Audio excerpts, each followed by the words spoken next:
¿Qué tal, chicos? Nuevamente su profesor Zárate en un nuevo video para explicar un poco más a fondo el tema que hemos tratado sobre ángulos. Vamos a ver el concepto de un ángulo y la clasificación de un ángulo. No solamente por la medida, sino también por su posición, de qué manera se encuentra ubicada y en su medida, cuál es el tamaño o qué tipo de medida vamos a utilizar. ¿Se medirá en metros, en centímetros? Bueno, vamos a verlo. Empezamos teniendo en cuenta cuál es el concepto de un ángulo.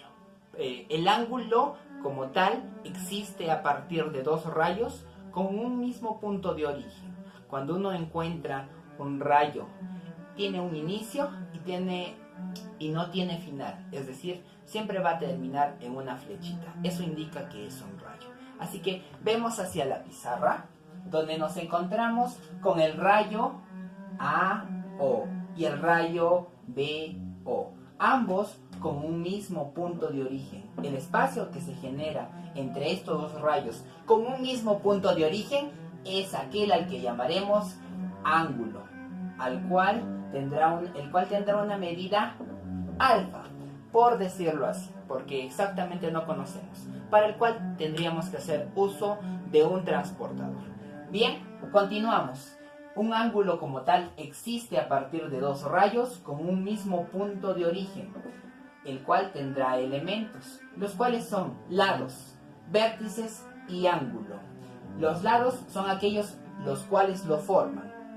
Tendremos que ver entonces que los lados son los rayos por el cual está formado el ángulo, el rayo AO. Entonces ponemos acá el rayo OA. Esta anotación que le hago encima del nombre indica que es un rayo con un punto de origen pero que no tiene final. Y el otro lado será el ángulo OB, el rayo OB. De la misma manera le hago una anotación encima para indicar que es un rayo. Así pues tenemos entonces dentro de los lados el rayo OA y el rayo OB. Continuamos. El vértice es aquel punto común que presentan estos dos rayos. El punto común está llamado O. Entonces el vértice es O. El ángulo. ¿Cómo se llamará el ángulo? Si ambos tienen un punto en común, quiere decir que ese es su vértice. Y los dos rayos son A y B. Así que para el ángulo, el nombre del ángulo será el ángulo A o B. Muy bien. Ahora, muy aparte de este concepto, existe la medida. Conocemos que el nombre del ángulo es el ángulo A o B, pero el espacio que hay dentro de él es una medida, vale alfa. Pero la medida del ángulo se escribe con esta notación. Medida se representa con M, el ángulo con una pequeña notación de ángulo y el nombre de tal, A o B. ¿Cuál será la medida del ángulo A o B? La medida es alfa, pero no conocemos la respuesta. Pasamos a su clasificación. La clasificación por su medida se va a diferenciar en 5 en total, pero esta vez solamente vamos a analizar 4. La quinta es el ángulo de una vuelta, que en su mayor caso es como si tuviéramos el ángulo nulo, pero lo veremos en los siguientes videos. Continuemos entonces. El ángulo agudo, el ángulo recto, el ángulo obtuso y el ángulo llano. Ambos tratarán una medida diferente al ángulo al que se refiere. Empezamos entonces con el ángulo agudo. El ángulo agudo le vamos a poner la medida con alfa. Bien, entonces la característica del ángulo agudo es que este ángulo agudo es mayor que 0 grados, pero a su vez es menor que 90 grados. Entonces, si yo tengo un ángulo que vale 1, 2, 3, 40, 50, 60, 80, 89, 89.9, se trata de un ángulo agudo. Si vale 90, es top. No es un ángulo agudo. Si vale 90, tiene otro nombre. Si vale 90, es un ángulo recto. Un ángulo recto es cuando el ángulo que tenemos alfa siempre va a valer 90 grados. No más, no menos. siempre 90. Para el ángulo agudo vamos a tener una pequeña notación dentro del ángulo. Si es que no te especifican, podría existir esta pequeña notación. Un cuadradito que está dentro. Si aparece este cuadradito, esta notación, inmediatamente tú debes de pensar que se trata de un ángulo recto, que vale 90 grados. Continuamos entonces. Y si vale 91, profesor, entonces ya no es un ángulo recto.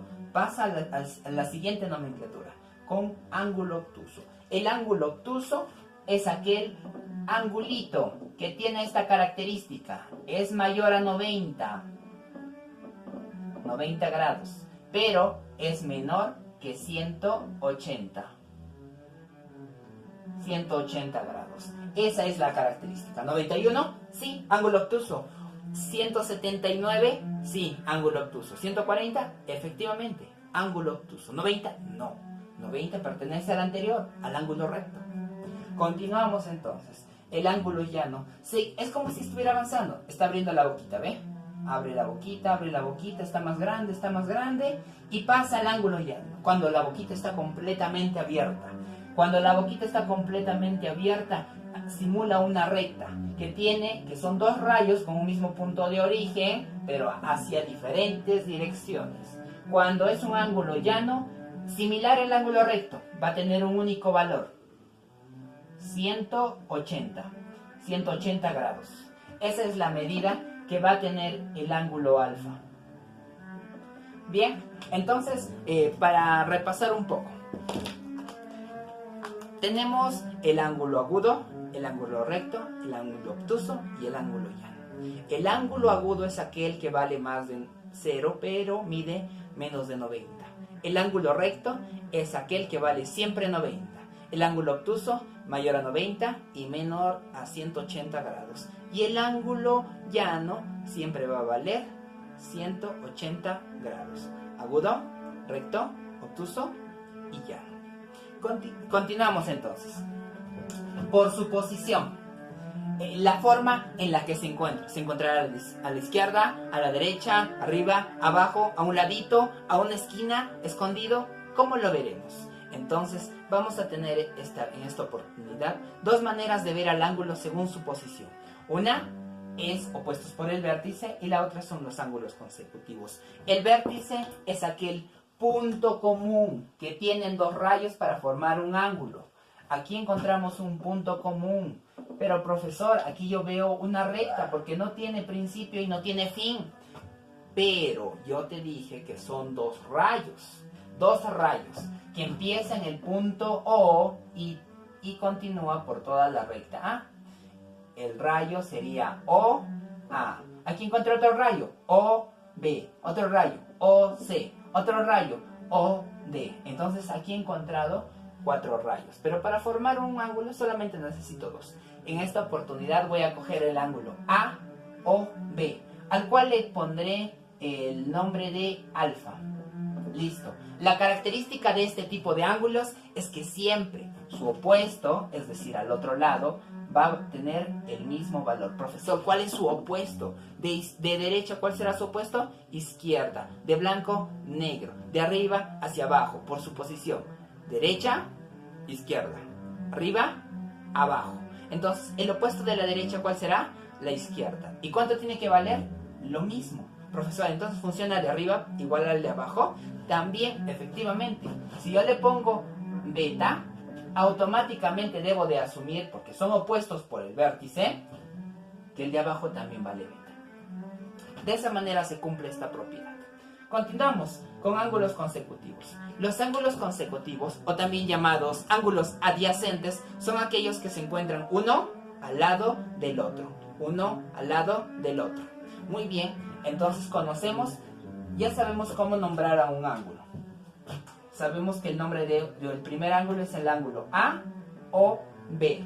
El nombre del siguiente ángulo es B o C. El siguiente ángulo es C o D, al cual tendremos que añadirles valores para un mejor aprendizaje. Le ponemos alfa, beta y teta. Alfa está al lado de beta. y beta está al lado de teta. Cuando están al lado, uno al lado del otro, quiere decir que son ángulos consecutivos. Si no se encuentran uno al lado del otro, por ejemplo, alfa y teta están separados por beta. Entonces, estos dos no son consecutivos, pero estos dos sí y estos dos sí. A eso se refiere cuando son ángulos consecutivos. Vamos a analizar un último punto, que es una bisectriz. Primero, vamos a tener que nombrar al ángulo que tenemos aquí. El ángulo grande, A o B. El ángulo A o B es un ángulo grande, pero una bisectriz es un rayo que tiene origen y fin, que va a pasar exactamente por la mitad. Una bisectriz es un rayo que pasa por un ángulo exactamente en la mitad. Y lo va a dividir en dos partes iguales. Es decir, si ya dividió la bisectriz M, quiere decir que todo el ángulo se ha dividido en dos partes iguales. Y si uno vale X, el otro también vale X. Si uno valiera alfa, el otro también vale alfa. Y si uno vale 60, el otro también vale 60. Sin embargo, el ejercicio te tiene que especificar que se trata de una bisectriz. Lo puedes ubicar de dos maneras. Uno es cuando el ejercicio te lo dice. Y dos, cuando lo encuentras así, como si fueran puntitos consecutivos. Así se encuentra la bisectriz, de esa manera. Entonces, ya tenemos los conceptos básicos, los cuales vamos a continuar utilizando para resolver los ejercicios. Simplemente esta clase es para reforzar un aprendizaje de manera conceptual. En el siguiente video estaremos analizando los casos especiales y algunos ejercicios similares a los que encontraremos en nuestra práctica. Gracias y nos vemos en el siguiente video.